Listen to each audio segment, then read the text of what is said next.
So আজকে যে টপিকটা নিয়ে আমরা আলোচনা করব খুব ইম্পর্টেন্ট একটা topic from botany, that is the replication admission এবং একাডেমিক দুই জায়গাতেই অনেক বেশি পরীক্ষাতে আসে।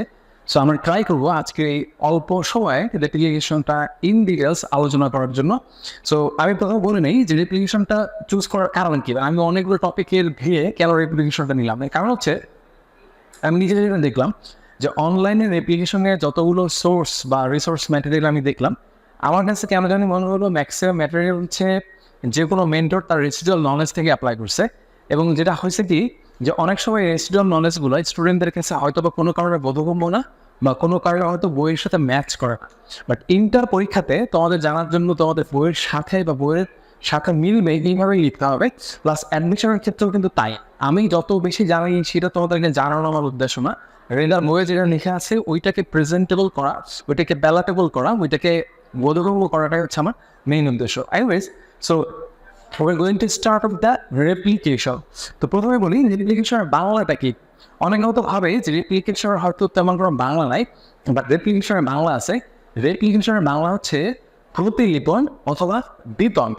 আচ্ছা, এখন প্রশ্ন হতে পারে যে ভাইয়া রেপ্লিকেশনের বাংলা তো ফটোকপি করা বা রেপ্লিকেশনের বাংলা তো অনুলিপি, এটাও হইতে পারতো, কিন্তু কেন না? ওকে, আমরা সেই বিষয়ে ইনশাল্লাহ আলোচনা করবো। এনিওয়েজ, আমরা যে রেপ্লিকেশনটা নিয়ে আলোচনা করতে যাচ্ছি 1956-এ বা 1965 সালে এই রেপ্লিকেশনের তিনটা হাইপোথিসিস মানে হচ্ছে অনুকল্প, হ্যাঁ, যে তিনটা হাইপোথিসিস দাঁড় করানো হয়। প্রথমটাকে বলা হচ্ছে কনজারভেটিভ, তারপর একটা সেমি কনজারভেটিভ, আর লাস্টেরটা হচ্ছে ডিসপার্সিভ। সো এগুলো বাংলা জানতে হবে আমাদেরকে। যেমন কনজারভেটিভ মানে হচ্ছে সংরক্ষণশীল, হ্যাঁ, সংরক্ষণশীল। আমরা পরে দেখবো যে কেন আসলে আমরা সংরক্ষণশীল বললাম। আচ্ছা, সেমি কনজারভেটিভ মানে হচ্ছে অর্থ সংরক্ষণশীল। সো এখানে আমরা অর্থটা নিলাম সংরক্ষণশীল। অ্যান্ড লাস্টে ডিসপার্সিভ মানে হচ্ছে বিচ্ছুরণ। আচ্ছা, কেন বিচ্ছুরণ বলা হইলো, চলো আমরা যে দেখে নিই। সো কনজারভেটিভ মানে হচ্ছে সংরক্ষণশীল। এখন কেন বলছে সংরক্ষণশীল? কারণ হচ্ছে ধরো প্রথমে আমাদের একটা ধরে নাও এটা আমাদের ডিএনএ, হ্যাঁ, এটা হচ্ছে আমাদের মাদার ডিএনএ, মানে যে ডিএনএ থেকে আমরা প্রতিলিপন সৃষ্টি করতে যাচ্ছি বা রেপ্লিকেশন করতে যাচ্ছি। সো যে মাদার ডিএনএ যেটা আছে, যদি এমন হয় আমার এই ডিএনএ রেপ্লিকেশনের ফলে যে নতুন যে ডিএনএটা সৃষ্টি হচ্ছে, সেই ডিএনএটার একটা কপি এইটার মতোই দেখতে, বাট আর একটা কপি হচ্ছে একদম নিউ। সো এর মানে হচ্ছে আমি তখনই কনজারভেটিভ বা রক্ষণশীল রেপ্লিকেশন বলবো যখন আমার মাদার ডিএনএ থেকে যে নতুন দুটো অপত্য ডিএনএ সৃষ্টি হচ্ছে, এর একটা হচ্ছে same as the old version, হ্যাঁ, অর্থাৎ পুরানোটার মতো ওল্ড ভার্সন, আর আরেকটা হচ্ছে নিউ। তাহলে একটা হবে নতুন আর একটা হবে পুরাতন। যদি এমন হয়, ইন দ্যাট কেস আমরা বলবো হচ্ছে conservative way or conservative hypothesis of replication.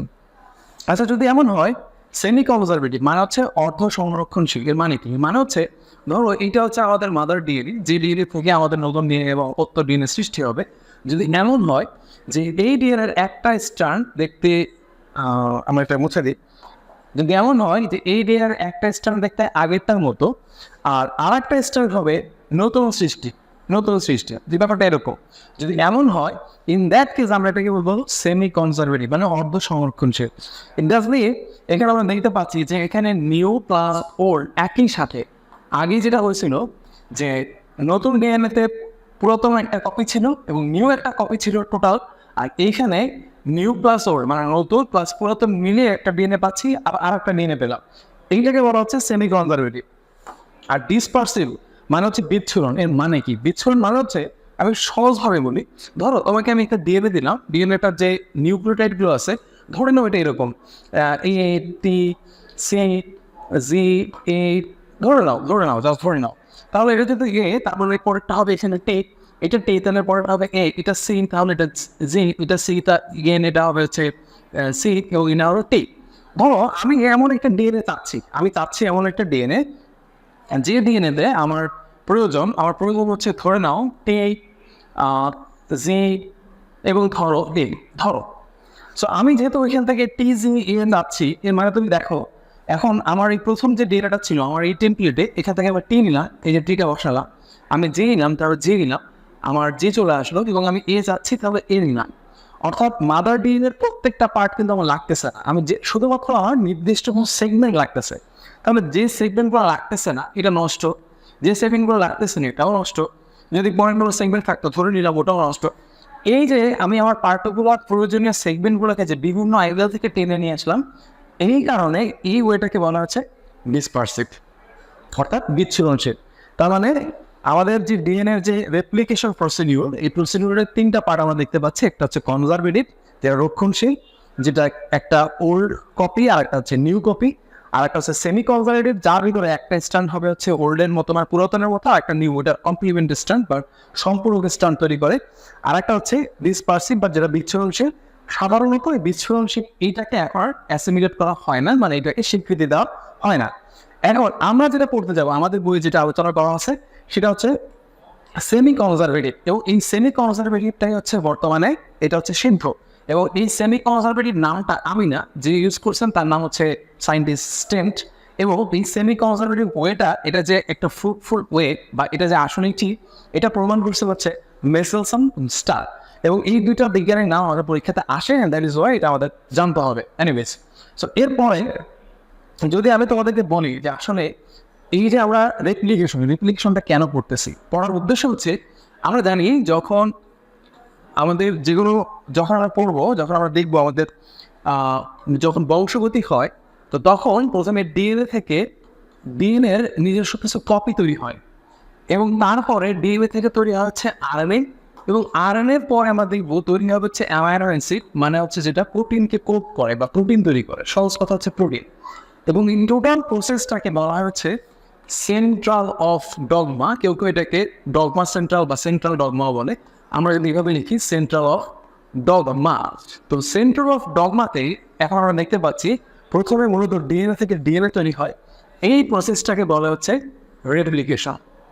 Then DNA থেকে আরএনএ তৈরি হয়, এই প্রসেসটাকে বলা হচ্ছে ট্রান্সক্রিপশন। এবং এরপরে এই ঘটনাটাকে ট্রান্সলেট করা হয়, আর রিজন হয় এই ডিএনএ থেকে আরএনএ থেকে অ্যামাইনো অ্যাসিড, এটাকে বলা হলো ট্রান্সলেশন। সো আজকে আমরা যে পার্টটা নিয়ে আলোচনা করবো সেটা হচ্ছে replication. So let us begin. তো রেপ্লিকেশনের প্রথম যে কিছু কিওয়ার্ড আমাদেরকে জানতে হবে, সো দ্যাট আমাদের রেপ্লিকেশন বুঝতে সহজ হয়। সো প্রথম যে টপিকটা জানতে হবে সেটা হচ্ছে interface. And what is interface?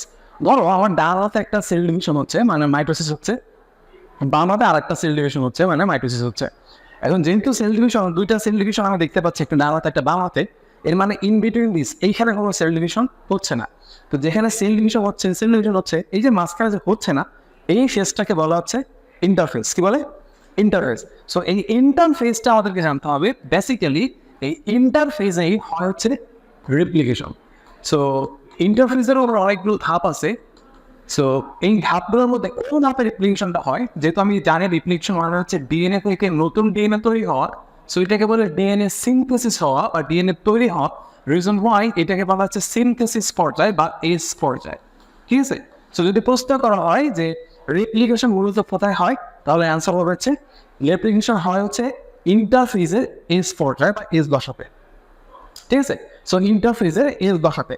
এখন দ্বিতীয় প্রশ্ন হচ্ছে, ভাই আপনি এটাকে কেন প্রতিলিপন বলছেন, কেন অনুলিপন বলছেন না? আচ্ছা, আমি তো তোমাদেরকে একটা সহজ ভাষায় একটা কথা বলি। ধরো আমি তোমাকে বললাম যে আমি তোমাকে একটা বই দিলাম, বইয়ের একটা পেজ দিলাম, বললাম তুমি পেজটা দোকানে যাও এবং দোকান থেকে ফটোকপি করে নিয়ে আসো। তো তুমি যদি ফটোকপি করে নিয়ে আসো, তাহলে আমি তোমাকে যে পেজটা দিছি আর তুমি যে ফটোকপি করে নিয়ে আসতেছো, এটা কি সেম হবে? রাইট? সেম হবে। আচ্ছা, যদি সেম হয় তখন ওইটাকে আমরা বলবো হচ্ছে অনুলিপন। কি বলবো? অনুলিপন। That is the exact copy, photocopy or the Xerox copy. Okay? But whenever we'll call it the replication, I mean replica তৈরি করা বা প্রতিলিপি তৈরি করা। ধরো আমি তোমাকে সেম বইটা দিলাম, এই বইটা দেওয়ার পর আমি তোমাকে বললাম তুমি বইটা একবার রিডিং করো, তুমি পেজটা একবার রিডিং করলা। এবার আমি তোমাকে বললাম তুমি এবার এটা তুমি নিজের মতো করে লেখো, দেখেও লিখতে পারো, নাও দেখে লিখতে পারো। যখন তুমি ফটোকপি করছিলা তখন কিন্তু এটা হুবহু একই রকম ছিল, কিন্তু যখন তুমি দেখে দেখে লিখতে যাবা তখন কি হুবহু একই রকম হবে? না, একটু তো চেঞ্জ হবেই। সো এই জন্য এটাকে বলা হচ্ছে প্রতিলিপন। তাহলে প্রতিলিপন মানে কি? প্রতিলিপন মানে হচ্ছে আগে ঠিক যে কপিটা তোমাকে দেওয়া হয়েছিল এইটার সাথে এটা হুবহু হইতেও পারে, নাও হইতে পারে। বাট যদি হুবহু সেম হয়ে যায় তখন কিন্তু এটাকে আমরা বলতাম অনুলিপন। যেহেতু এটা হুবহু হচ্ছে না, কিছু গড়বড় থাকতেই পারে, সো এই জন্য এটাকে আমরা বলি হচ্ছে প্রতিলিপন। সো এই জন্যই ডিএনএ রেপ্লিকেশনের বাংলাটা অনুলিপন না হয়ে এটাকে বলা হচ্ছে প্রতিলিপন। আচ্ছা, দ্বিতীয় হচ্ছে গতি। এর মানে হচ্ছে রেপ্লিকেশন স্পিড। কোন জিনের বা কোন প্রাণীতে রেপ্লিকেশনটা বেশি হয় বা কোন গতিতে বেশি হয়। আসলে রেপ্লিকেশন বলতে বোঝানো হয় হচ্ছে নতুন করে নিউক্লিওটাইড বা বেস পেয়ার যুক্ত করা, হ্যাঁ, বেস পেয়ার যুক্ত করা। সো এই বেস পেয়ার যুক্ত হওয়ার গতিটা দেখা যায়, যেমন যদি আমরা যদি বলি, যেমন যদি তোমরা ধরো যে ইউক্যারিওটিক, সো ইউক্যারিওট মানে তোমরা বুঝতেই পারতেছো, যেমন ধরো মানুষ বা উন্নত শ্রেণী প্রাণী। আবার যদি ধরো তোমরা প্রোক্যারিওট, যেমন ধরো তোমার ব্যাকটেরিয়া। সো ব্যাকটেরিয়াটি দিয়ে শুরু করি, দেখা যায় যে প্রোক্যারিওটিক জীবে যখন রেপ্লিকেশন স্পিড আমরা বিবেচনা করতে যাব, তখন দেখা যায় এখানে রেপ্লিকেশন স্পিডের গতি অনেক বেশি, অনেক বেশি। আবার ইউক্যারিওটিকের ক্ষেত্রে রেপ্লিকেশনের গতিটা কিছুটা কম। কেমন গতি কম? দেখা যায় প্রতি মিনিটে বলা হচ্ছে, ধর বইয়ের ভাষা এরকম, যদি 500 থেকে ইভেন 5000 হতে পারে, হ্যাঁ, বেস পেয়ার যুক্ত হতে পারে এরকম। কিন্তু প্রোক্যারিওটিকে এই রেপ্লিকেশন স্পিডটা অনেক বেশি। এমনও দেখা গেছে যে তোমার প্রতি মিনিটে 10 লক্ষ বেস পেয়ার যুক্ত হচ্ছে। আমরা এটা বুঝতে পারছো? সো প্রোক্যারিওট দিলে এই রেপ্লিকেশন স্পিড অনেক বেশি। এনিওয়েজ, সো আমার এখন রেপ্লিকেশন করতে গেলে কি এলিমেন্টস লাগবে বা আমার উপকরণগুলো কি লাগবে? Well, that is a very important question. দেখো, যখন তুমি রেপ্লিকেশন শুরু করতে যাচ্ছ, অ্যাট ফার্স্ট তোমার যেটা প্রয়োজন, যখন তুমি রেপ্লিকেশন শুরু করবা, তো তোমার ডিএনএ স্ট্যান্ডার্ড বলতে ধরো আমি তোমাকে বললাম এইটুক জায়গার তোমার রেপ্লিকেশন করতে হবে, তার মানে এই জায়গাটার অনুরূপ তোমাকে আরেকটা স্ট্যান্ড তৈরি করতে হবে। সো এইটাকে আমরা বলবো হচ্ছে টেমপ্লেট। কি বলবো? টেমপ্লেট। আচ্ছা, যেমন ধরো তোমার বাসার পাশে কোনো একজন ভাইয়া বা কোনো একজন আপু গত বছর বুয়েটে চান্স পাইছে বা ঢাকা মেডিকেলে চান্স পাইছে, তোমার মা তোমাকে বললো যে তুমি ওর মতো পড়াশোনা করো, ওই যে ওর মতো হওয়া, তাহলে তাকে টেমপ্লেট ধরে তুমি আগাচ্ছ, তাই না? এই টেমপ্লেটের বাংলাকে বলা হচ্ছে সাচ। কি বলে? সাচ। তার মানে হচ্ছে আমি যদি এটাকে সাচ হিসেবে ধরি বা টেমপ্লেট হিসেবে ধরি, কোনো একটাকে আমার টেমপ্লেট লাগবে, মানে যার প্রতিলিপি বা অনুলিপি যেটাই বলি না কেন আমার সৃষ্টি করতে হবে, নাম্বার 1। নাম্বার 2 হচ্ছে যখন আমি আমার রেপ্লিকেশন করব, এই রেপ্লিকেশনের জন্য আমার প্রয়োজন হচ্ছে প্রচুর পরিমাণের শক্তি। আমি দেখব কি আমার high level of energy consume করতে হবে, শক্তি নিতে হবে। এই শক্তিটা বা এই এনার্জিটা, এই বায়োলজিক্যাল এনার্জিটা আমার দরকার হচ্ছে ট্রাইফসফেট থেকে। একটু বোঝার চেষ্টা করি, কোথেকে দরকার? ট্রাইফসফেট থেকে দরকার। তা এখন আমি যে ট্রাইফসফেটগুলো যাবো, আমি জানি যে আমার ডিএনএতে যে ধরনের নিউক্লিওটাইডগুলো থাকে, এই ট্রাইফসফেটগুলো সেই ধরনের হবে। যেমন আমরা জানি অ্যাডেনিন আছে, তাহলে তখন এই অ্যাডেনিনের সাথে ট্রাইফসফেট যুক্ত করলে হয় এটিপি। আমরা জানি গুয়ানিন আছে, তার মানে এর সাথে যদি ট্রাইফসফেট যুক্ত করি তখন হয় জিটিপি। আমরা জানি সাইটোসিন আছে, তখন তার সাথে যুক্ত করলে হয় সিটিপি, রাইট? আচ্ছা, সো এরপরে আমরা দেখলাম টি, তাহলে তখন হবে হচ্ছে টিটিপি, রাইট? এখন আমরা পড়তেছি হচ্ছে রেপ্লিকেশন। তার মানে রেপ্লিকেশন বলার উদ্দেশ্য হচ্ছে এটা ডি হতে হয়। সো যেহেতু ডি নিতে হয়, ডি মানে কি? D oxy. তার মানে এই এটিপি, জিটিপি, সিটিপি বা টিটিপি যাই বলি না কেন, দে অল আর ডিঅক্সি, তাই না? So D D D D. এর রিজন ওয়াই, তাহলে হাসান স্যার যখন এই ওয়ার্ডগুলো লিখছেন, এই এটিপির আগে একটা ডি লেখা আছে, যখন জিটিপি লিখছেন তার আগে একটা ডি লেখা আছে, যখন সিটিপি লিখছেন তার আগে একটা ডি লেখা আছে। তাদের মনে হতে পারে ডিটা কেন লিখছেন বা ছোট হাতের ডিটা কেন দেওয়া। এই ডিটার দেওয়ার উদ্দেশ্য হচ্ছে এই ডিটা মিন করা হচ্ছে, এটা হচ্ছে ডিঅক্সি, মানে ডিএনএ পার্ট। আচ্ছা, তবে দরকার। আর লাস্টে যেটা আমার দরকার, ওকে, লাস্টে আমার যেটা দরকার সেটা কি? সেটা হচ্ছে আমার দরকার হচ্ছে এখন এনজাইমস। আমার এখন এনজাইমস দরকার। এখন বলা হয় ডিএনএ রেপ্লিকেশনের ক্ষেত্রে সব থেকে বড় ভূমিকা পালন করেই হচ্ছে এনজাইমগুলো, এবং এই এনজাইম ছাড়া ডিএনএ রেপ্লিকেশন আসলে পসিবল না। রিজন হয় এই রেপ্লিকেশনগুলোকে বোথ টুগেদার, অল টুগেদার, এটাকে বলা হচ্ছে রেপ্লিজম। ওকে, সো রেপ্লিজম। সো এখন আমরা পড়বো হচ্ছে রেপ্লিজম বা এনজাইমস সম্পর্কে। আর যেহেতু রেপ্লিজমগুলো মিলেই রেপ্লিকেশন প্রসেসটা কমপ্লিট করা হয়, এই জন্য এটাকে বলা হয় হচ্ছে রেপ্লিকেশন কমপ্লেক্স। Replication complex. এখন বোঝার আগেই, মানে ভিতরে যাওয়ার আগেই আমরা একটু বলে দিয়ে যাই, যেটা মনে রাখার একটা সিস্টেম আছে। এই রেপ্লিকেশন কমপ্লেক্সগুলো, এখানে অনেকগুলো এনজাইম আছে, তো এনজাইমগুলো পরীক্ষা হলে তোমাদের হইতেই পারে, এটা মনে নাই থাকতে পারে। সো এটা মনে রাখার একটা শর্টকাট বুদ্ধি আছে বা একটা ছোটো একটা নেমোনিক্স আছে যেটা আমরা ইউজ করতাম আমাদের সময়। যেমন তুমি মনে রাখতে পারো হ্যালো সিঙ্গেল পলি, হ্যালো সিঙ্গেল পলি, তোমার এবার আমরা বাংলায় লিখবো, কেন এটা ইংলিশে লিখলে পরে আসতেছি। তোমার প্রেম লেগেছে, কোথায় লেগেছে, যেহেতু আমরা প্রতিলিপন করতেছি, সো ডেফিনেটলি প্রতিলিপন, রাইট? সো তোমার প্রেম লেগেছে প্রতিলিপনে। এর মানে হচ্ছে আমার যে রিপ্লিকেশন কমপ্লেক্স বা রেপ্লিজোন সম্পর্কে জানতে হবে, মিনিমাম এগুলো জানতে হবে, মাস্ট। যেরকম যদি বলি হ্যালো, মানে হচ্ছে যে এনজাইমটা আমার লাগবে তার নাম হচ্ছে হেলিকেজ। কি নাম? হেলিকেজ। এগুলো ডিটেলস আমরা পরে পড়বো, আমি জাস্ট শুধু এনজাইমগুলোর নাম জেনে যাই। এস যেটা লেখা আছে, এই এস মানে হচ্ছে SSBP, মানে সিঙ্গেল স্ট্যান্ড বাইন্ডিং প্রোটিন। এই ডিটেলস আমি আবার বলছি, পরে পড়বো, সো এখন না বুঝলে করিডোর কিছু নাই। পলিমারেজ, এটাকে আমি স্টার দিব, কারণ এখানে আমার ঝামেলা আছে অ্যাডমিশনে বা তোমাদের একাডেমিকে এখানে ঝামেলা হয়। একাডেমিকে হয়তো তুমি বেঁচে আসছো কোনো কারণে, কিন্তু অ্যাডমিশনে তো আসলে অনেক বেশি ফাইন টিউন কোশ্চেন হয়, সো এখানে তোমাকে এটা পারতেই হবে। সো এই পলি মানে হচ্ছে পলিমারেজ। আমি বলেছি এখানে ঝামেলা আছে, সো এটা আমরা পরে ক্লিয়ার করবো। আর যখনই পলিমারেজ বলবো, পলিমারেজের ব্র্যাকেটে একটা ডি, ওয়াই ডি, এটা পরে থাকলো। যখন বলবো তোমার, সো তোমার মানে হচ্ছে, এটা মিন করা হচ্ছে টোপো আইসোমারেজ। হ্যাঁ, টোপো আইসোমারেজ। এই জন্য আমি তোমারটা মানে বাংলায় লিখিনি, তাহলে ত দিয়ে তোমাদের মিল রাখতে কষ্ট হতো। So Toppo isomerase, right? আচ্ছা, প্রেমে কি হবে? প্রেমে হবে হচ্ছে প্রাইমেজ। একটু মনে রাখবা, এই যে আমি প্রাইমেজ লিখলাম, এর ব্র্যাকেটে লিখবো আর। কারণ দেখো, এখন আমি রেপ্লিকেশন স্টার্ট করি নাই, কিন্তু তার আগে তুমি দুটো জিনিস ক্লিয়ার হয়ে গেছো, যে আমি যখন পলিমারেজ লিখছি ওটার ব্র্যাকেটে ছিল ডি, আর যখন আমি প্রাইমেজ লিখছি তার ব্র্যাকেটে লিখছি আর। মানে এটা আরএনএ রিলেটেড, এটা হচ্ছে ডিএনএ রিলেটেড। অথচ দেখো আমরা পড়তেছি কিন্তু ডিএনএ রেপ্লিকেশন, তার মধ্যে কিন্তু আর চলে আসছে। সো এই জায়গাটা আমাদের খুবই কেয়ারফুল থাকতে হবে, এবং বুঝতেই পারতেছ যেহেতু এটা হচ্ছে টুইস্ট পার্ট, এটা হচ্ছে ক্লিনিক্যাল পার্ট। সো অ্যাম্বিশন টেস্টে এই জায়গা থেকে প্রশ্ন আসার সম্ভাবনা অনেক বেশি। ওকে, আর আমরা ট্রাই করবো যখন আমরা তোমাদেরকে পড়াবো, আমরা বলেই দিব যে অ্যাডমিশন টেস্টে একজন টিচার বা একজন মেন্টর বা একজন এক্সামিনার কোন কোন পয়েন্ট থেকে প্রশ্ন করে। কারণ তুমি যদি একজন এক্সামিনারের ভিউ থেকে কোনো টপিক দেখতে পারো, তাহলে আমার মনে হয় এটা বোঝা খুব সহজ যে কোন জায়গা থেকে পরীক্ষায় প্রশ্ন আসতে পারে। আচ্ছা, তারপরে লেগেছে, এই লেগেছেতে কি হবে? লেগেছে পাওয়াটা হচ্ছে লাইগেজ। হ্যাঁ, একটু মাথায় রাখবো, আমাদের বইতে কখনো লাইগেজ দেওয়া আছে, কখনো জাইরেজ দেওয়া আছে, কখন আমরা লাইগেজ কখন জাইরেজ বলবো এটা নিয়ে আমরা আলোচনা করবো, সেটাতে ওয়েট হওয়ার কিছু নাই। তাহলে রেপ্লিকেশন কমপ্লেক্স যদি এখন প্রশ্ন করা হয়, তাহলে তুমি মাথার ভিতরে ঢুকায় রাখো, এইটা তোমাকে মিনিমাম জানতেই হবে। হ্যালো সিঙ্গেল পলি, তোমার প্রেম লেগেছে প্রতিলিপনে। এর মধ্যে আবারও যেটা সব থেকে ইম্পর্টেন্ট পার্ট, যখন আমি প্রেম বলবো মানে প্রাইমেজ বলবো, ব্র্যাকেটে হার মাথায় রাখতে হবে। যখন পলিমারেজ বলবো তখন মাথায় ডি রাখতে হবে। এখন চলো, কেন আমি বললাম যে এটা আমাদেরকে এইভাবে মনে রাখতে হবে। এনিওয়েজ, সো এখন আমরা রেপ্লিকেশন শুরু করবো।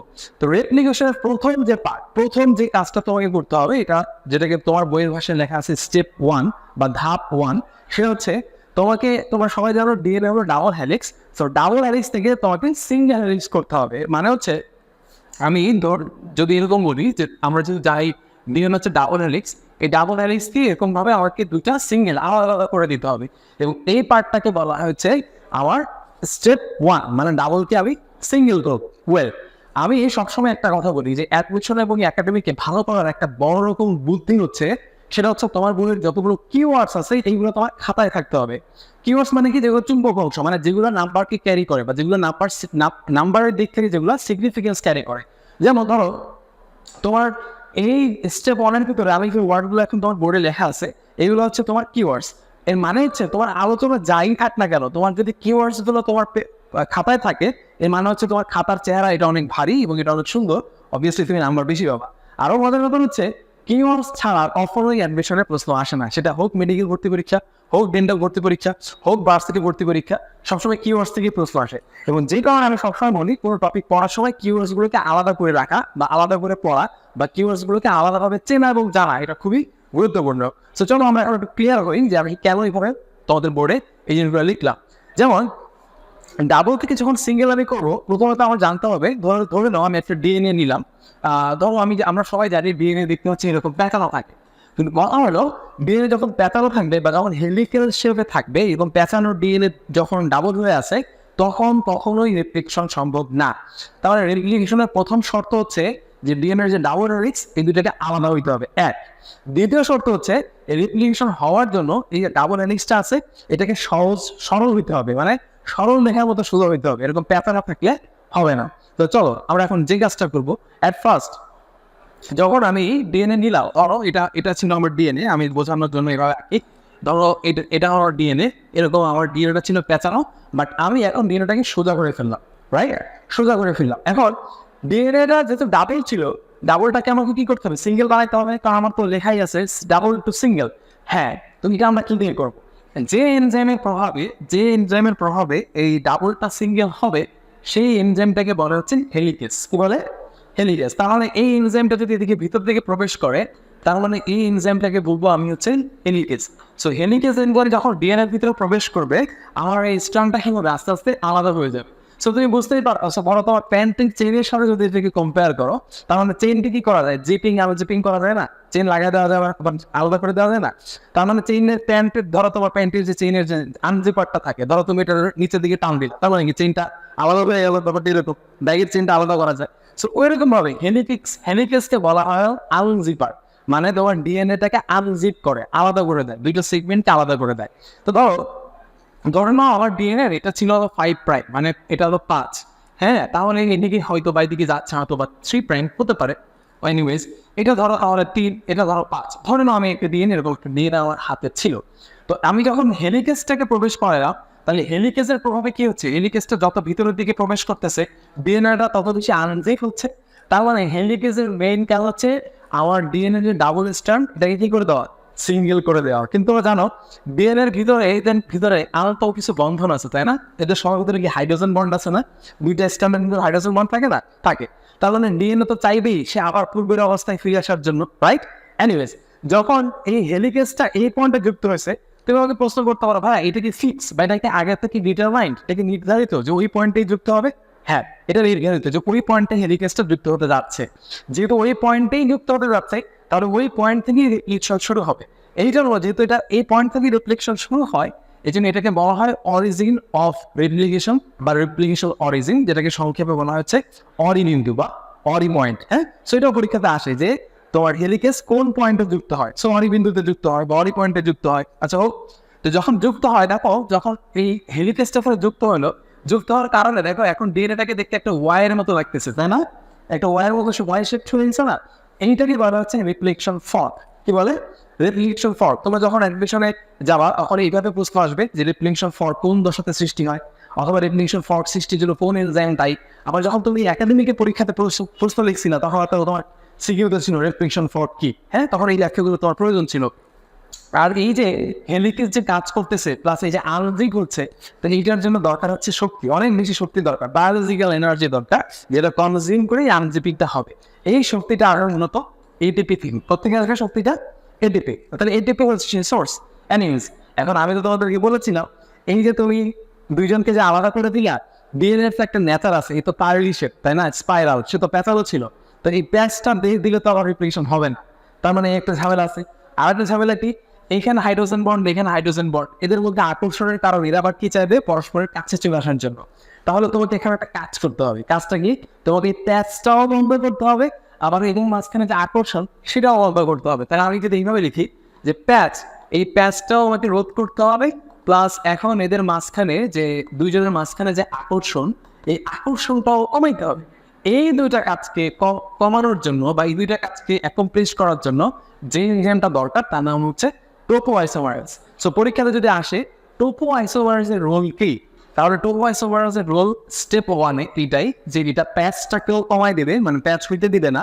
আর দ্বিতীয়ত তুমি দুইটা নিউক্লিওটাইডের মাঝখানে যে আকর্ষণ বা অ্যাট্রাকশন, এটাও সে বন্ধ করে দিবে। আচ্ছা, নাম্বার 3, খেয়াল করো, আমি যখন ডিএনএটাকে আলাদা করে দিচ্ছি, ডিএনএ সে সারা জীবন তো ডাবল ছিল, সারা জীবন সে ডাবল, সে কেন সিঙ্গেল থাকতে চাইবে?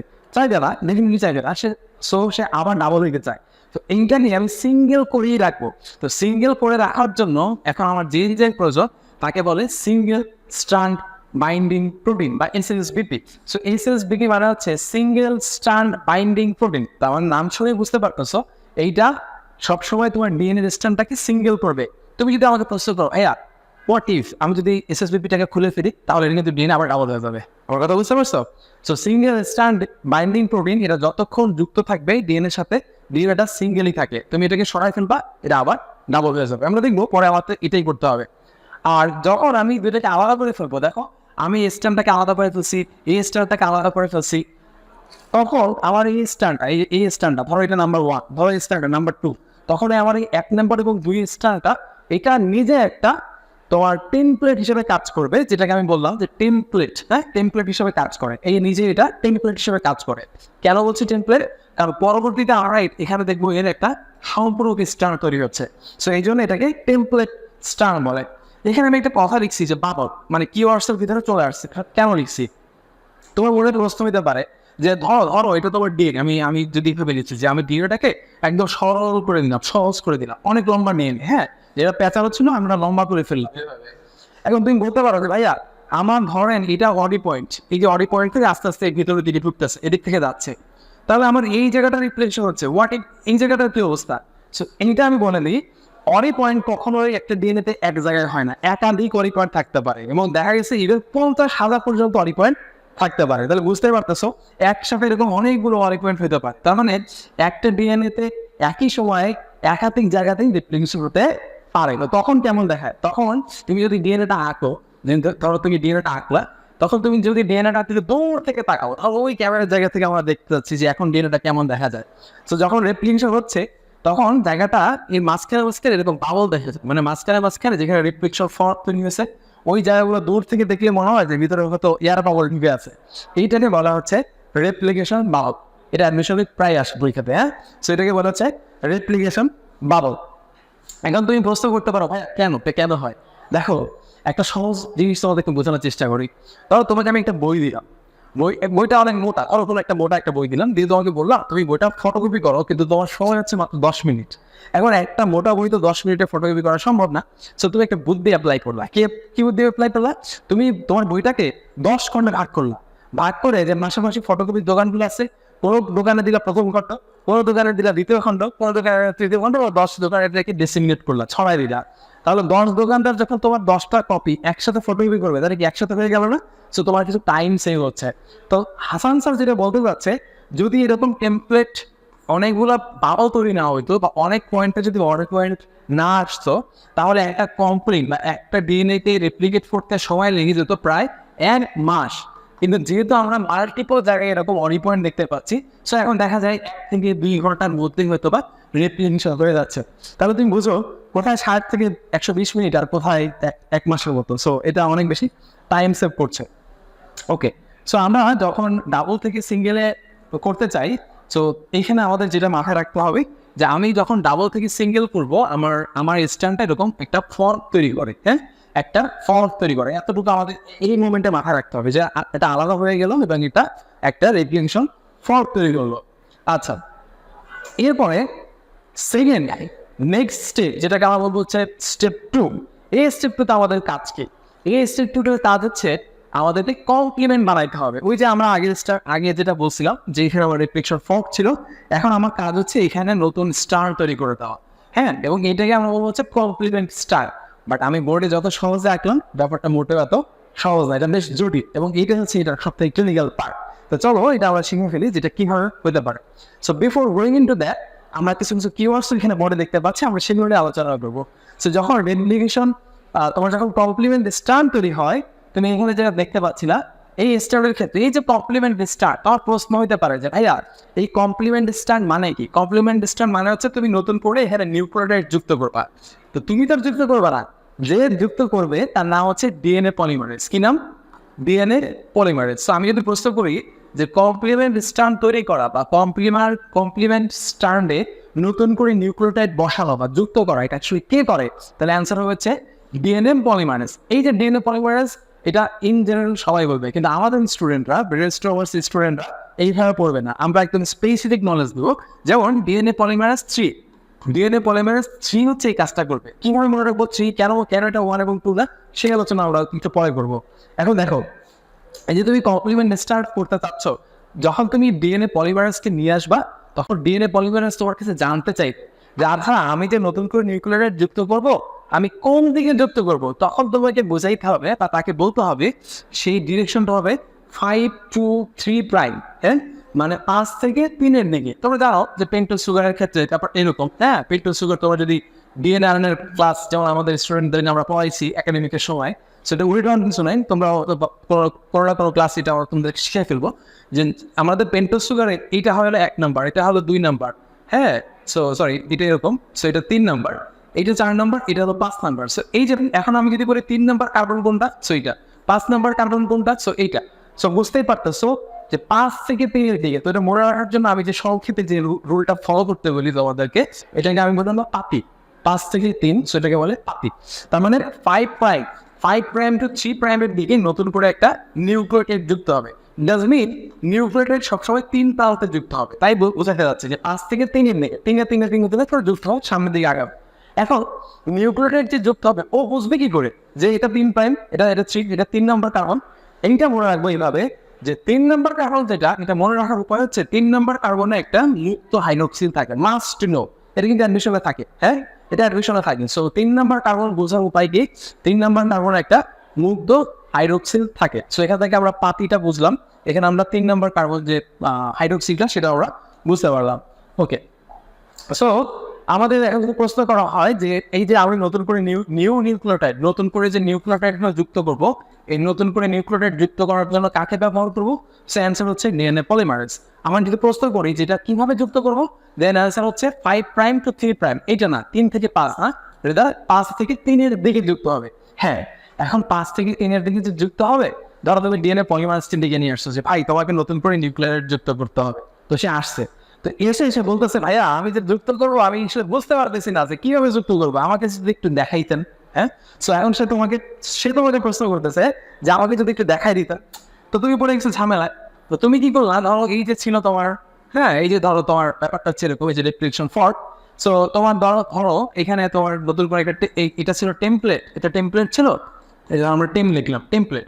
সো এখানে তোমার সম্পর্ক স্ট্যান্ড তৈরি হবে, এই দিক থেকে আস্তে আস্তে আগাবে। ধরো কিভাবে আগে আমরা পরে বলছি, আর আমি এটাও তোমাদেরকে বলছিলাম, ধরে নাও এটা 5 প্রাইম, তাহলে এটা ধরো 3 প্রাইম, তাহলে এই দিক থেকে তার উল্টা এটা 5 প্রাইম, তাহলে এদিকে 3 প্রাইমের দিকে আগাচ্ছেন, যে এদিকে আগাতে থাকবে।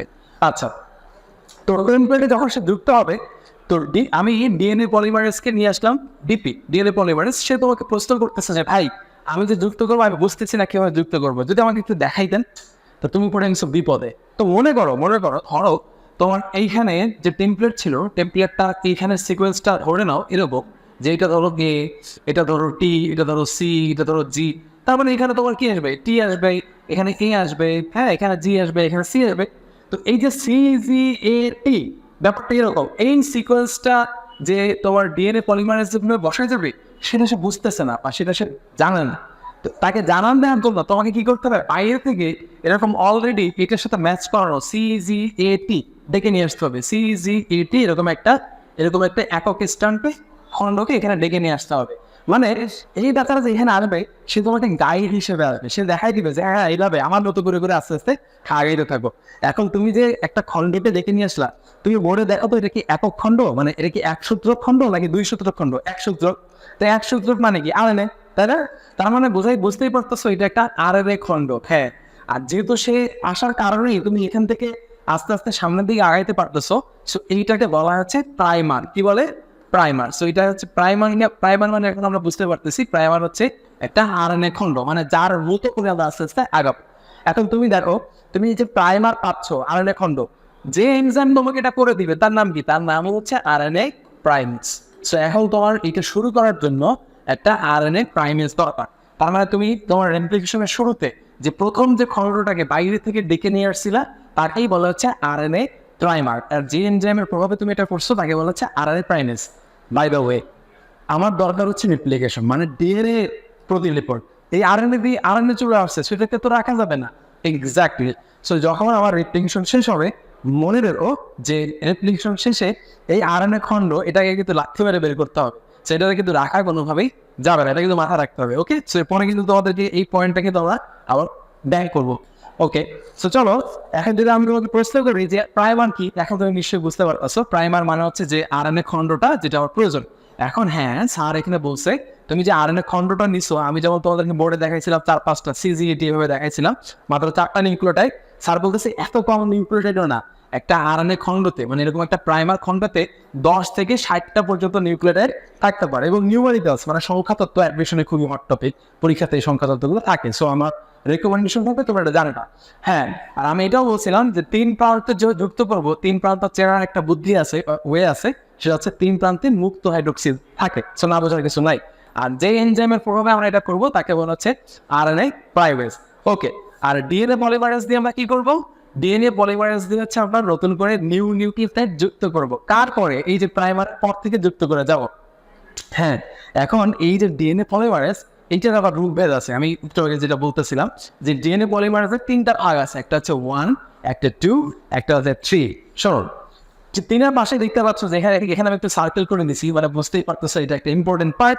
হ্যাঁ, ডিএনএ পলিমারেজ এই 3 নম্বরটাই মূলত সে পলিমার তৈরি করে। তার মানে হচ্ছে নতুন করে যে নিউক্লিওটাইডগুলো যে যুক্ত হওয়া, নতুন করে নিউক্লিওটাইড যুক্ত হয়ে যে কমপ্লিমেন্ট স্ট্র্যান্ড তৈরি করা, এই কাজটা মূলত করা হচ্ছে 3। তাহলে 1 আর 2 কি এটা করে না? না, 1 আর 2 বেসিক্যালি এই কাজটা করে না। 1 আর 2 মিলে কি করে? তুমি একটা রাস্তা বানাইলা, কিন্তু রাস্তা একটা ভুল হয়ে গেছে, কোনো জায়গায় পিস কম দিছো, কোনো জায়গায় দাও নাই, কোনো জায়গায় রাস্তাটা একটু বেশি কনজেস্টেড সংকীর্ণ হয়ে গেছে, কোথাও বড় করে তুলছো, তুমি রাস্তা করে গেলা। পরবর্তীতে আর এক দল আসো যারা এটাকে রিপেয়ার করলো। এই রিপেয়ারটা করার কাজই হচ্ছে 1 এবং 2। সো এই জন্য 1 এবং 2-কে বলা হচ্ছে রিপেয়ার কমপ্লেক্স। ওকে, লাস্ট এটা পরীক্ষাতে গিয়েই পাবো। অ্যাডমিশন এমন হতে পারে যে তোমার কোশ্চেন খুলে দিয়ে ফার্স্ট কোশ্চেন হচ্ছে এটা, রিপেয়ার কমপ্লেক্স কে তৈরি করে। সো অ্যান্সার হচ্ছে 1 এবং 2। ওকে, কথা বুঝতে পারছো? সো 1 এবং 2 হচ্ছে রিপেয়ার কমপ্লেক্স। হ্যাঁ, পার্টিকুলারলি যদি এমন হয়, এই 1টাকে আমি কি বলবো, 1টা কি কাজ করে? তোমার কি মনে পড়ে কিনা বলছিলাম যে তোমার যে ডিএনএটা তুমি বানাইতেছো, এই বানানোর পরে যখন ডিএনএ শেষ বানানো হয়ে যাবে, তখন কিন্তু তোমাকে আরএনএ প্রাইমার, এই যে প্রাইমার, এটাকে কিন্তু বাইরে করে দিতে হবে। এই বের করে দেওয়ার কাজ হচ্ছে 1-এর। সো এইটার কাজ কি? এটার কাজ হচ্ছে রিপ্লেস করা। রিপ্লেস করা কাকে? রিপ্লেস করা প্রাইমারটাকে রিপ্লেস করা। হ্যাঁ, সো এখন যদি ইন টোটাল আমি জিজ্ঞেস করি যে ডিএনএ পলিমারেজ তার কি কাজ, তুমি এখন এখানে দেখেই বুঝতে পারতেছো। যদি 1 নম্বরের শুধুমাত্র 1 নম্বরের কাজ ধরি, তাহলে হচ্ছে রিপ্লেস করা। কাকে রিপ্লেস করা? রিপ্লিকেশন শেষে প্রাইমারকে বের করে দেওয়া। 1 এবং 2 বোথ টুগেদার, দুইজনের মিলে কাজ কি? রিপেয়ার কমপ্লেক্স তৈরি করা। তার মানে হচ্ছে এটাকে প্রুফ রিডিং দিয়ে এটাকে ঠিক করে দেওয়া। আর 3 নম্বরের কাজ কি? 3 নম্বরের কাজ হচ্ছে নিউক্লিওটাইড বসা একটা পলিমার তৈরি করা। এখন এইটা আমরা এখন দেখবো যে আসলে এটা কিভাবে হয়। হ্যাঁ, এটা পড়তে যে আমাদের আরো কিছু জিনিস টপিক জানা লাগবে, যেমন হচ্ছে leading strand, lying strand, Okazaki খণ্ড এবং লাইগেজ এনজাইমের কাজ। হ্যাঁ, আমাদের কাজ হচ্ছে এখন এটাই শেখা। তো চলো আমরা এখন এটা দেখি যে আসলে আমরা কিভাবে করবো বা কিভাবে হয়। তো আমরা ধরে নিলাম যে এটা হচ্ছে আমার ডিএনএ খণ্ড, এটা হেলিকেজের প্রভাবে দুটো আলাদা হয়ে গেছে। হ্যাঁ, এই পার্টটা হচ্ছে সবথেকে কঠিন পার্ট। আমার ধারণা তোমরা যদি এটা বোঝো তাহলে তোমাদের পড়তে বা জানতে খুব সহজ হবে। মনে নাও এই জায়গাটা থেকেই ছিল হচ্ছে সেই হেলিকেজ।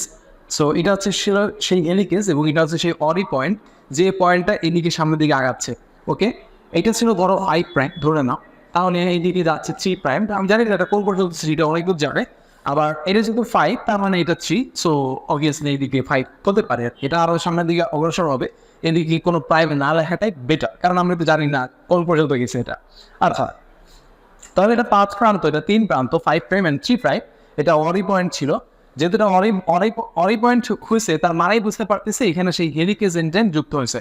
ওয়েল, আবার এটাকে যখন আমি সিঙ্গেল করে রাখা ট্রাই করছি, তার মানে আমার এখানে এসএসবিপি যুক্ত আছে, সিঙ্গেল স্ট্র্যান্ড বাইন্ডিং প্রোটিন যুক্ত আছে। আচ্ছা, তার সমস্যা নেই। দেখো কেন আমি বলতেছি ব্যাপারটা কঠিন। এখন আমি 2 মিনিট যে আলোচনা করবো, আমার ধারণা এইটা তোমাদের জন্য একটু কঠিন হবে। সো এই জন্য তুমি 2 মিনিট অন্য কোনো দিকে কনসেন্ট্রেশন দিবা। হ্যাঁ, এটা আমার রেকমেন্ডেশন থাকবে, এই 2 মিনিট অন্য কোনো দিকে কনসেন্ট্রেশন দিবা না। তো চলো আমরা দেখি কেন বলতেছি এই পার্টটা কঠিন। দেখো, বোঝার চেষ্টা করো। যেহেতু এটা 5 প্রাইম, এটা 3 প্রাইম, আর আমি তোমাদেরকে শিখেছিলাম যে সব সময় নতুন নিউক্লিওটাইড যুক্ত হবে হচ্ছে 5 to 3, মানে 5 থেকে 3-এর দিকে। ধরো এই অরি পয়েন্টটা এদিকে যাচ্ছে, তো অরি পয়েন্টটা এখন এদিকে যাচ্ছে, তার মানে এটা যে আলাদা হয়েছে, তার মানে অরি পয়েন্টটা তো নিশ্চয়ই আরো সামনে ঘুরতে ছিল, যেটাকে আলাদা করতে সামনের দিকে অগ্রসর এই পর্যন্ত আসছে, তাই না? তো যেহেতু এটা এইখান থেকে এটাকে খুলতে আসছে, তার মানে ঠিক যে পয়েন্টে ধরো এটা খুলে গেছে, এই পয়েন্টটা খুলে গেছে, তাহলে 3 প্রান্তের এইটা যেটা খুলছে, তাহলে এইখানে যে কমপ্লিমেন্টটা হবে সেটা কি হবে? 5 প্রাইম হবে। আর যেহেতু এইদিকে 3, তাহলে তার উল্টা দিকটা কি হবে? 5। এটা তো আমরা বুঝি নাকি? যেহেতু এটা 3, তাহলে উল্টা দিক কত হবে? 5। আর আমরা জানি, আমি তোমাদেরকে শিখেছিলাম সবসময় নিউক্লিওটাইড দেখতে হবে কি 5 থেকে 3-এর দিকে, 5 থেকে 3-এর দিকে। তার মানে এটা যদি 5 হয়, তাহলে এটা আস্তে আস্তে কি নিউক্লিওটাইড, দেখো এখানে একটা যুক্ত হচ্ছে, এখানে একটা যুক্ত হচ্ছে, এখানে একটা যুক্ত হচ্ছে, এখানে একটা যুক্ত হচ্ছে, তার মানে এটা সামনের দিকে অগ্রসর হচ্ছে, এভাবে করে সামনের দিকে এটা ধরো আস্তে আস্তে করে সামনের দিকে অগ্রসর হচ্ছে। মজার ব্যাপার হচ্ছে তুমি যে এই যে প্রথমে যে নিউক্লিয়ারটা যুক্ত করছো, আমি তো বলছিলাম আমি প্রথমটা তুমি নিজে পারবে না, মানে ডিএনএ পলিমারেজ পারে না, সে ধার করে নিয়েছে এবং এটাকে বলা হচ্ছে প্রাইমার। আচ্ছা বুঝলাম এটা প্রাইমার। তো প্রাইমারের পরবর্তীতে তুমি যে নিউক্লিওটাইড, এগুলো তো তোমার নিজের তোমার বানানো নিউক্লিওটাইড, তোমার পলিমারেজ এটাকে বানাই দিচ্ছে। দেখো তুমি যখন যত বেশি আনজিপ করে ভিতরের দিকে ঢুকতেছো, তোমার 5 থেকে 3-এর দিকে, এটা 3 ডিরেকশনে যাচ্ছে, তারাও তোমার পিছিয়ে ঢুকতেছে, তাই না? তাহলে হেলিকেজ যত আনজিপ করতে পারতেছে, এই দিক থেকে তোমার 5 থেকে 3 প্রাইমের দিকে তত বেশি আনজিপ করে ভিতরে ঢুকতেছে। সো এই স্ট্যান্ডটা কি হয়, এই কমপ্লিমেন্ট স্ট্যান্ডটা হয় হচ্ছে কন্টিনিউয়াস, রাইট? কন্টিনিউয়াস, এটা একটা কি দেখা একটা চলমান প্রসেস, ওর মতো করে আগাই গেছে। কিন্তু দেখো এই দাতার ক্ষেত্রে ব্যাপারটা কেমন হয়ে গেছে, এটা একটু বোঝার চেষ্টা করো যে এই দাতার ক্ষেত্রে এটা ছিল 5 প্রাইম, তাহলে এইটা কি, এই দিকে হবে তোমার হচ্ছে এটা হলো 3 প্রাইম, তাই না? এটা হলো 3 প্রাইম। এখন এইটা হলো 3 প্রাইম, তাহলে দেখো এইটা যেমন 5 প্রাইম থেকে 3 প্রাইম এদিকে প্রবেশ করতেছে, এই বেচারা কি এদিক দিয়ে প্রবেশ করতে পারবে না? এই বেচারা কিন্তু এদিকে প্রবেশ করতে পারবে না। কেন পারবে না? কারণ আমরা জানি 3 প্রাইম থেকে কোনো ডিরেকশন হয় না, সবসময় 5 থেকে 3-এর দিকে হয়, কিন্তু 3 থেকে 5-এর দিকে কখনো ডিরেকশন হয় না। তার মানে দেখো আমি যদি এখন তোমাদেরকে বোঝার চেষ্টা করি, ধরো এইটা যদি যাই তো, ধরো আমি যদি কাল্পনিকভাবে যদি ধরে নিই, তাহলে এটা যদি 3, তাহলে এদিকে কি হতো 5 হইতো না, ব্যাপারটা এখানে 5 হইতো না। তার মানে এইটার এই ডিরেকশনটা হবে অলওয়েজ এইদিকে। আমি যদি আমার তীরটা এদিকে দিলাম, এটা ভুল, তাহলে এইটার ডিরেকশন হবে অলওয়েজ এদিকে, আর এইটার ডিরেকশন ছিল অলওয়েজ ভিতরের দিকে। তার মানে দেখো একটা স্ট্যান্ড ভিতরের দিকে যাচ্ছে কমপ্লিমেন্ট, আর একটা কমপ্লিমেন্ট স্ট্যান্ড বাইরের দিকে যাচ্ছে, তাহলে ডিরেকশন বিপরীতমুখী হয়ে গেল, বিপরীতমুখী হইলো। এখন তুমি বলো ওই বিপরীতমুখী তো কি, দেখো একটা ঝামেলা আছে। কি ঝামেলা আছে চলো বোঝার চেষ্টা করি। ধরো এইখানে এটা অরি পয়েন্ট ছিল, তো অরি পয়েন্টের ফলে এইখান থেকে দেখো এও বিচ্ছিন্ন হয়েছে, নতুন করে স্টার তৈরি হয়েছে। কিন্তু হোয়াট ইফ এইখানে আসো, এইখানে যখন তোমার একটা বিচ্ছিন্ন হয়ে গেছে, এই বেচারা এদিক থেকে ভিতরের দিকে চলে গেছে, কিন্তু তোমার কিন্তু ডিরেকশনটা এখন কিন্তু শুরু হবে হচ্ছে, আমি দেখাইছিলাম তীরটা কিন্তু এইদিকে, মানে বাইরের দিকে যাবে, আস্তে আস্তে বাইরের দিকে যাবে। এখন যেমন তোমার হেলিকেজ যাচ্ছে ভিতরের দিকে, কিন্তু তুমি কমপ্লিমেন্ট তৈরি করতেছো ধরো বাইরের দিকে, যে বাইরের দিকে কমপ্লিমেন্ট তুমি তৈরি করতেছো, কিন্তু এইখানে ধরো কমপ্লিমেন্ট তুমি তৈরি করতে পারো নাই। কেন তৈরি করতে পারো নাই? কারণ তোমার ডিরেকশন তো সবসময় হবে কি 5 থেকে 3-এর দিকে, কিন্তু তোমার তো এটা খালি হয়ে যাচ্ছে, এই যে খালি হয়ে যাচ্ছে। এখন তোমার এই যে এটা যে সামনের দিকে খালি হইতেছে, এই অনুযায়ী যে কমপ্লিমেন্ট তোমাকে নতুন স্ট্যান্ড যে বসাইতে হবে, কখনো কখনো কি হইতেছে তোমার স্ট্যান্ডটা মিস হয়ে যেতেছে। কেন মিস হইতেছে? Let's see. এই যে যেমন ধরো তোমার এখানে মনে করো অরি পয়েন্ট আসছে, খেয়াল করো এটা তোমার অরি পয়েন্ট, তো এইটা যদি তোমার অরি পয়েন্ট হয়, তাহলে এখানে তোমার এটা হলো 5 প্রাইম, এইদিকে বাইরের দিকে কি হচ্ছে, ওইদিকে বাইরের দিকে 3 প্রাইম, রাইট? এই যেমন আমি দেখাইছিলাম যে এটা 5 প্রাইম, মানে উপরের স্ট্যান্ড অলওয়েজ 5 প্রাইম। তার মানে 5-এর থেকে 3-এর দিকে তোমার নিউক্লিওটাইডগুলো বসতেছে, 5-এর থেকে নিউক্লিওটাইড বসতেছে। এখন যখন তুমি ভিতরে যাইতেছো, তখন তুমি এইভাবে নিউক্লিওটাইড বসে পারবে না, আবার ভিতর থেকে তোমাকে আসতে হবে, ভিতর থেকে আসতে হবে। আমার কথা বলছো, ভিতর থেকে আসতে হবে। সো কি হয়, এই যেমন সমান তালে যাইতে পারে, এ তেমন সমান তালে আসতে পারে। আমার কথা বলছো? তো দেখা যায় এই যেহেতু দ্রুত আগাইতেছে পিছিয়ে, সো এই জন্য এটাকে বলা হচ্ছে লিডিং স্টার। কিন্তু যেহেতু ঠিক যেখান থেকে তোমার ভিতরে ঢুকছে ওইখান থেকে ওভার বাড়ানো শুরু করছে, সো এ পিছিয়ে পড়ে যায়, এই সমানভাবে সে আগাইতে পারে না, এবং এই জন্য এটাকে বলা হচ্ছে ল্যাগিং স্টার। এখন চলো আমি আরেকটু ভালো করে তোমাদের কিন্তু দেখাই। আমারও ব্যাপারটা এমন হয়েছে যে আমার যে লিডিং স্টার, ধরে নাও এটা লিডিং স্টার, এই সমান তালের দিকে আগাচ্ছে, কিন্তু ল্যাগিং স্টার যেহেতু এটা এই ডিরেকশনটা যেহেতু বাইরের দিকে, ধরো এতটুকু কোড হয়েছে, এতটুকু তোমার কমপ্লিমেন্ট তৈরি হয়েছে, আমার এখানে একটু কমপ্লিমেন্ট তৈরি হয়েছে, আমার এখানে কমপ্লিমেন্ট তৈরি হয়েছে। তার মানে দেখতে পাচ্ছি যে এই জায়গাটাতে কোনো কমপ্লিমেন্ট হয় নাই, এই জায়গাটাতে কোনো কমপ্লিমেন্ট তৈরি হয় নাই। কিন্তু দেখো যখন আমি লিডিং স্ট্যান্ডের কথা বলছি, লিডিং স্ট্যান্ডটা কিন্তু এরকম কোনো ফাঁকা জায়গা নাই, পুরোটাই হয়েছে। সো লিডিংটাকে বলা হয় হচ্ছে কি কন্টিনিউয়াস, হ্যাঁ, এটাকে বলা হলো কন্টিনিউয়াস। কিন্তু ল্যাগিং স্ট্যান্ড যেটা, সেটা দেখো বিচ্ছিন্ন হয়ে গেছে, হ্যাঁ, সেটা কি হয়ে পড়ছে, বিচ্ছিন্ন হয়ে পড়ছে, এটা নন কন্টিনিউয়াস। সো এটা হচ্ছে বিচ্ছিন্ন হয়ে গেছে। অ্যান্ড বিচ্ছিন্ন হয়ে যে খণ্ডগুলো তৈরি করছে, যেগুলোতে কোনো তোমার নতুন নিউক্লিওটাইড নাই, এই খণ্ডগুলোকে বলা হচ্ছে ওকাজাকি ফ্র্যাগমেন্ট। সো এই খণ্ডগুলোকে কি বলে? Okazaki fragment. পরবর্তীতে যখন তুমি ডিএনএ তৈরি করবা, তখন এই ফ্র্যাগমেন্টগুলোকে বাদ দিয়ে কেটে ছেটে বাকিগুলোকে যুক্ত করতে হয়। ওই যুক্ত করতে গেলে যে এনজাইম লাগে তাকে বলা হচ্ছে লাইগেস। কি বলে? লাইগেস এনজাইম। সো এখন তুমি বুঝতে পারছো যে ওকাজাকি ফ্র্যাগমেন্ট কাকে বলে এবং লাইগেস এনজাইমের কাজটা কি। সো লিডিং এবং ল্যাগিং এর মধ্যে একটা বড় পার্থক্য এখান থেকে আমরা দেখতে পাচ্ছি।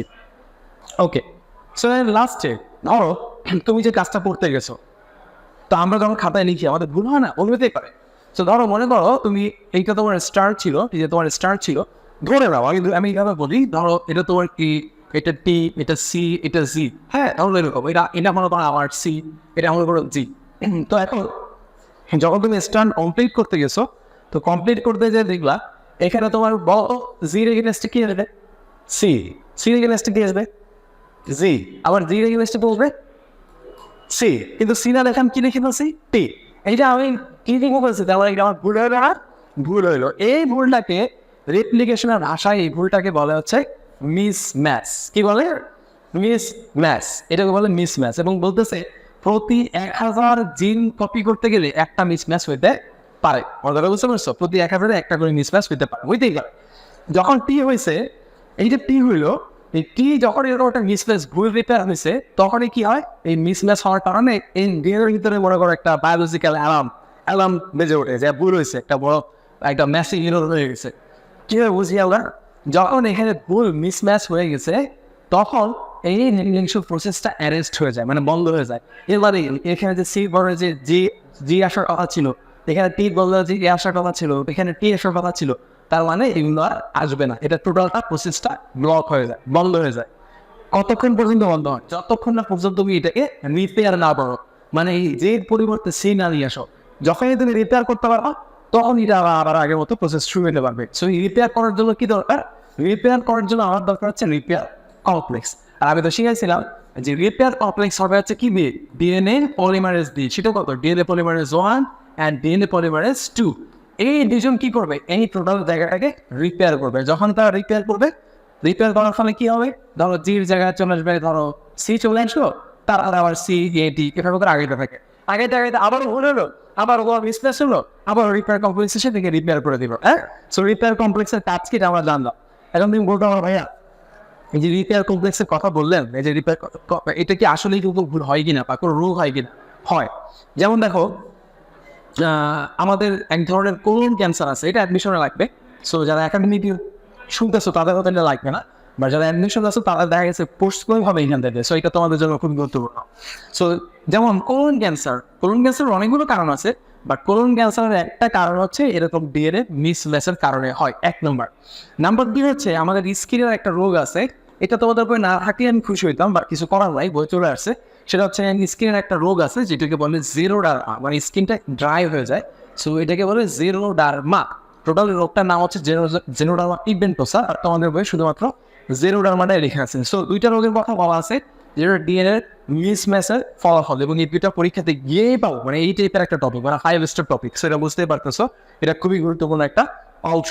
সো এইভাবে ডিএনএটা তোমার রিপেয়ার করা হয় এবং প্রুফ ফিট করা হয়। হ্যাঁ, আমাকে যদি এখন তুমি ইন জেনারেল আমি তোমাকে যদি প্রশ্ন করি যে ডিএনএ পলিমারেজ, হ্যাঁ DNA polymerase for the last time আমি বলছি এই কথাটা, যে ডিএনএ পলিমারেজ যদি প্রথম থেকে এভাবে বলি যে ডিএনএ পলিমারেজ 3, যেটা গুরুত্বপূর্ণ, মানে এটা বেশি গুরুত্বপূর্ণ আর এটা কাজ বেশি।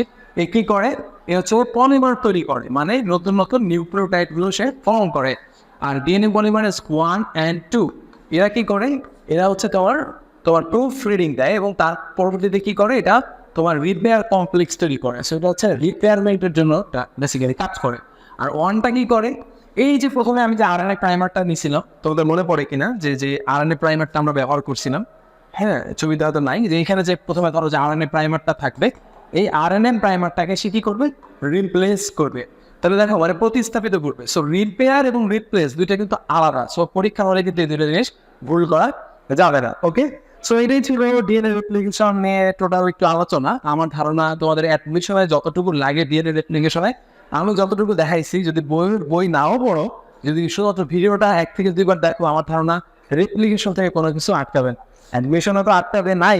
আর যারা একাডেমিকের ভিডিওটা দেখতেছো, আমার ধারণা তোমাদেরও মানে তোমার বলা যায় খাতায় এত সুন্দর করে লিখতে পারবা যে স্যারকে ইমপ্রেস করার কোনো ব্যাপারই। শুধু যে কাজটা করতে হবে, বইটা খুলে শুধুমাত্র ছবিটা একটু দেখে নিতে হবে যে কীভাবে ছবিটা আঁকবা। আর আরও ভালো জানার জন্য ব্রেন স্টর্মস তো থাকবেই, আমাদের প্রত্যেকটা ক্লাসই তোমাদের সাজানো থাকবে এরকম ডিটেলস ওয়েতে। আমরা ট্রাই করবো ক্লাসের ভিতরে তোমাদেরকে কঠিন টপিকগুলো এমনভাবে দেখা দেওয়ার জন্য যাতে তোমার পরীক্ষা মানে বাসায় যে বই খুলে ওইটার উপরে সময় বেশি না দেওয়া লাগে, তুমি যেন 2-3টা বই একসাথে কভার করতে পারো এবং অ্যাডমিশনে জানি একটা চূড়ান্ত ভালো রেজাল্ট করতে পারো। সো সবার জন্য শুভকামনা, best of luck and best of luck. আল্লাহ হাফেজ।